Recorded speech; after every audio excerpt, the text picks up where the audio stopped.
The quiet between us, first part. The first crack. The clock on the mantel ticked softly. Its rhythmic talk was the only sound filling the dimly lit living room. Rain tapped against the window panes in a steady patter, tracing crooked lines down the glass like fingers, searching for a way in. Eleanor sat curled in the corner of the couch, legs tucked beneath her, a half-full glass of red wine growing warm in her hand. It had started with something small. A misplaced tie. A phone call that ended a second too late when she walked into the room. A strange, sharp scent on his coat, neither cologne nor perfume. Just foreign. She hadn't said anything. Not then. It felt silly to voice. But once the idea took root, it began to grow. Quietly. In the dark corners of her mind. Across the room, the door creaked open. James stepped inside, his coat damp with rain. His smile, tight and quick. "Hey, sweetheart," he said, dropping his keys into the bowl by the door. His voice was casual. Too casual. "You're late." Eleanor's words came out softer than she meant, almost more to herself than to him. She didn't stand. Didn't smile. James glanced at the clock, scratched the back of his neck. Yeah, traffic was insane. Some accident on Fairmont. He slipped off his coat. Careful, deliberate. He didn't meet her eyes. There it was again. That tiny pause before the lie. Eleanor nodded slowly, swirled her wine. "Fairmont," she repeated, keeping her tone even. "I drove that way earlier. It was clear." He froze. Just for a breath. Then, a soft chuckle. "You must have missed it. It only just happened, I guess." But his hands betrayed him. Always neat, always precise. Tonight, they fumbled with the coat hook. Fingers trembling, just enough. Eleanor watched in silence, her heart beating slower, heavier. Something wasn't right. It hadn't been, for weeks. "Where were you, James?" she asked. Her voice was soft, but not gentle. He looked at her then. Really looked. And for a moment, just a moment, something flickered in his eyes. Not guilt, not fear. Something worse. Recognition. As if he'd been waiting for this moment to come. And Eleanor knew. Whatever he was hiding, she wasn't supposed to find it. The second part. The unraveling. The next morning, James kissed her forehead, told her he'd be working late again. And left. With his usual polished charm. Eleanor stood at the kitchen sink long after the door closed, fingers clenched around a sponge she wasn't using, her heart loud in her ears. She waited 5 minutes. 10. Then she moved. She wasn't sure what she was looking for, only that the not knowing had become unbearable. She started with his desk. James was meticulous, obsessive. The drawers were neat, sterile. Receipts, bank statements, labeled envelopes. Intel. She found it. A small, blue folder. Unmarked. Out of place. Inside. A school photo.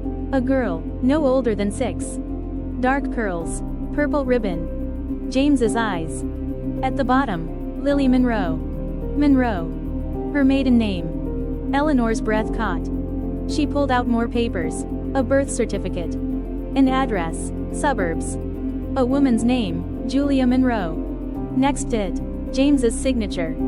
As father. No, it couldn't. She stumbled back, the folder still clutched in her hands. The room felt smaller, colder.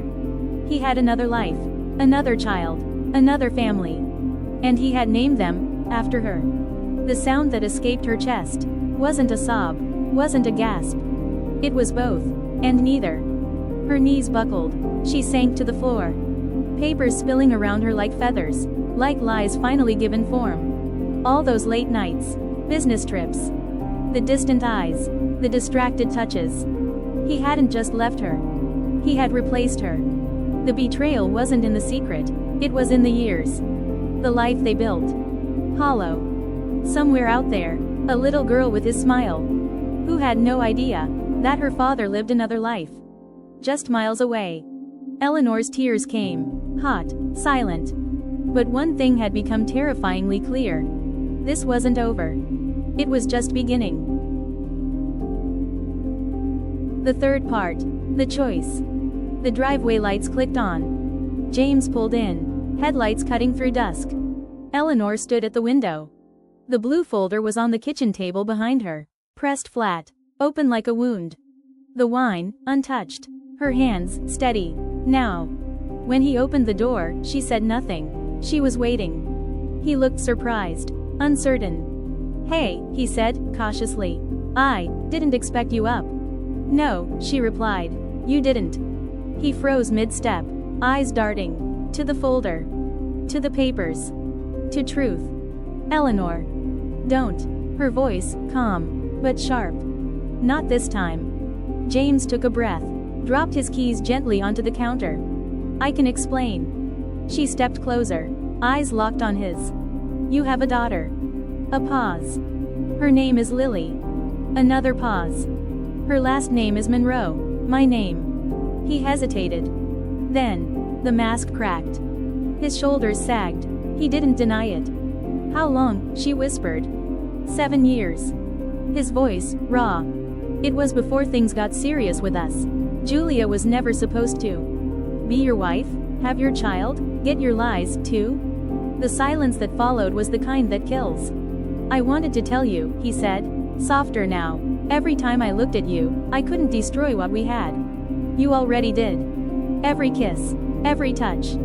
A lie with skin." I packed a bag. "I'm leaving. Tonight." Panic flashed in his eyes. "Eleanor, wait, we can fix this, we can." She raised a hand. "You can live with the wreckage, but I won't sit in the ruins and call it home." She turned toward the door, each step, quiet, but resolute. At the edge, she paused. "I hope Lily never finds out who you really are. She deserves to believe in her father." Then she was gone. Into the night. Into the unknown. But no longer in the dark.